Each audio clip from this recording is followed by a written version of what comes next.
Good morning students. आज हम पढ़ेंगे वर्ण विचार।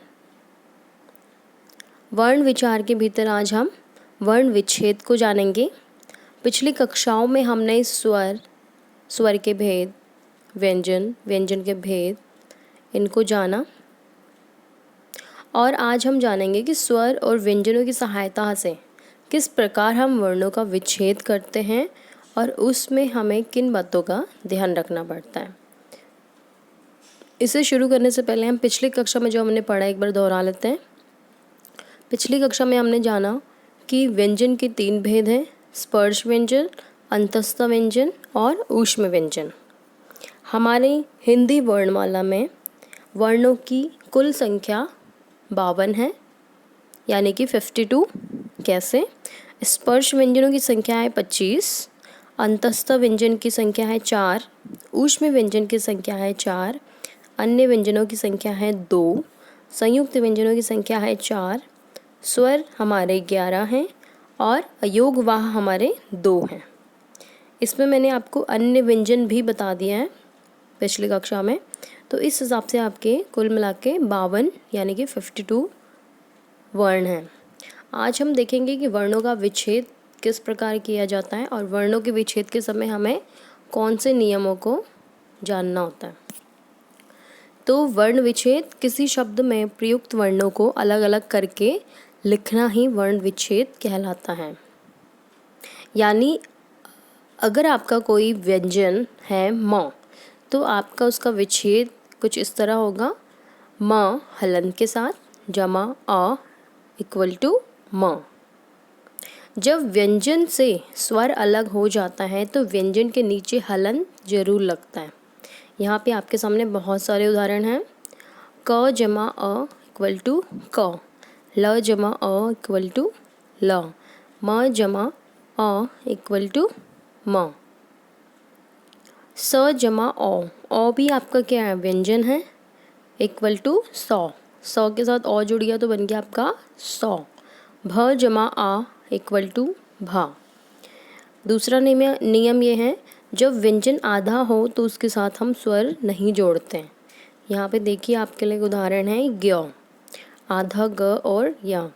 ग जब आपने विच्छेद किया ज्ञ का तो ग हलन के साथ प्लस आपका यहाँ पे अ नहीं आएगा क्योंकि ग आधा है।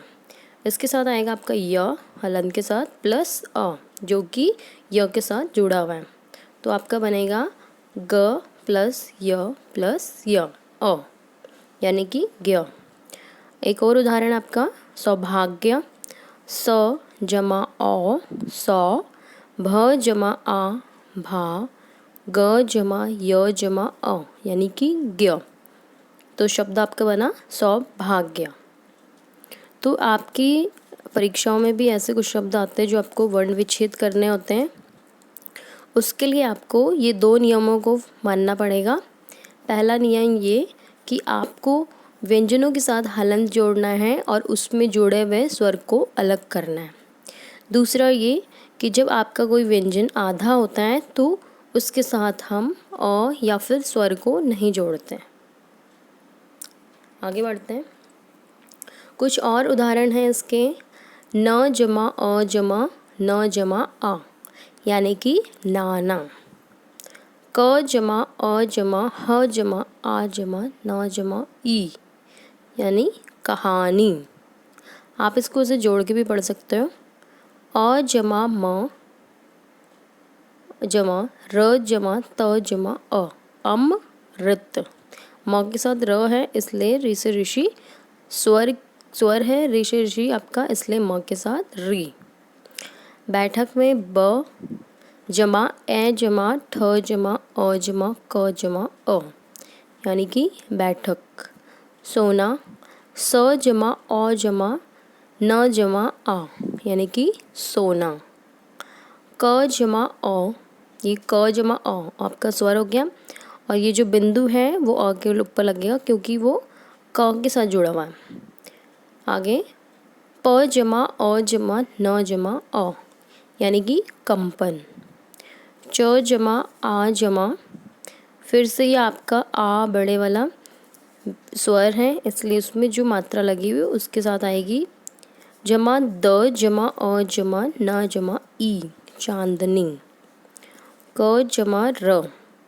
अब देखिए यहाँ पे आपका जो शब्द है वो है क्रम, तो क के साथ में र आ रहा है, क के साथ में आपका उच्चारण र आ रहा है, फिर क्र करने के बाद में आपका आ रहा है साउंड, तो क जमा र जमा अ, क्र जमा म जमा अ, क्र म। तो इस तरीके से आपकी ये जो र वाले शब्द होते हैं पहले आपका व्यंजन आएगा फिर आपका अंत में स्वर जुड़ता है। संयुक्त व्यंजन, ये भी हमने पिछली कक्षा में जाना था। संयुक्त व्यंजनों की संख्या 4 है, श, त्र, ज्ञ और श्र। जो आपका श से क्षत्रिय है वो 2 वर्णों से मिलके बना है, क जमा श यानी कि श। त जमा र जमा अ तो आपका जुड़ेगा ही जुड़ेगा क्योंकि वो आपका स्वर है। ज्ञ के लिए ज जमा य जमा अ, और श्र के लिए आपका श जमा र जमा आ यानी श्र। कुछ शब्दों को एक बार अभ्यास करते हैं। शब्द है आपका क्षमा, क जमा श जमा अ जमा म जमा आ यानी कि क्षमा।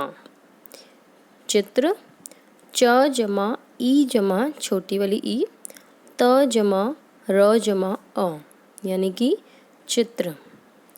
य जमा अ जमा ज जमा य जमा अ यानी कि आपका यज्ञ। श जमा र जमा ओ जमा त जमा आ यानी कि श्रोता। उच्चारण, जब आप स्वर और व्यंजनों की सहायता से जब शब्द लिखना सीखते हो तो उस समय आपको मात्राओं का इतना अभ्यास नहीं होता, इसीलिए लेखन में कुछ अशुद्धियाँ होने लगती हैं और इन अशुद्धियों से बचने के लिए शब्दों का शुद्ध उच्चारण करना बहुत आवश्यक है और इसके लिए ज़रूरत है आपको अभ्यास की। तो यहाँ पे कुछ आपके सामने शुद्ध और अशुद्ध शब्द हैं जिनके द्वारा आप जान पाएंगे कि शुद्ध और अशुद्ध की पहचान हम किस प्रकार कर सकते हैं। उदाहरण आपका यहाँ पे लिखा है ऊष्मा, जबकि उच्चारण उसका शुद्ध है ऊष्मा। ऊषा, शुद्ध उच्चारण है आपका ऊषा। अध्ययन, शुद्ध उच्चारण आपका अध्ययन।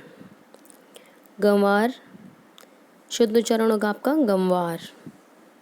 चुनाव, शुद्ध उच्चारण होगा आपका चुनाव। होले, शुद्ध उच्चारण रहेगा आपका हौले। ठीक है, आगे बढ़ते हैं। अभी तक बच्चों जितना हमने पढ़ा वर्ण विच्छेद को, अब हम जानेंगे कि आपको कितना समझ में आया। आपको ये बहुत आसानी से कर सकते हो। ये देखिए आपके सामने कुछ वर्ण विच्छेद करे हुए, उनको जोड़ के आपने शब्द बनाने हैं, जैसे कि प जमा आ जमा प जमा अ, पा प, प आ जुड़ गया तो पा, प अ मिल गया तो प यानी कि पाप। तो आपका शब्द बनेगा पाप। त जमा ई ती, र जमा अ र, ती र। आसान है। अ जमा न, अ तो अलग से आपका, क्योंकि अ आपका स्वतंत्र है, मतलब कि स्वर है वो, उसके साथ व्यंजन तो जुड़ेगा नहीं, तो अ अलग से ये नहीं है। फिर न जमा उ नू, म जमा आ मा, न जमा अ नु मा न। सही था आपका आंसर। ग जमा री ग्रह, ह जमा अ ह ग्रह। आपको बोला जाता है ग्रह कार्य। ब जमा ए बै, ठ जमा अ ठ, क जमा अ यानी कि क। तो शब्द बनेगा आपका बैठक। तो बच्चों आपका आज का होमवर्क यही है कि आपको ये जो प्रश्न अभ्यास अपनी कॉपी में करना है और उसको याद भी करना है। हमारी जो वर्ण विचार की जो कक्षा है यहीं समाप्त होती है। अगली कक्षा में हम मिलेंगे एक नए चैप्टर के साथ। तब तक के लिए धन्यवाद।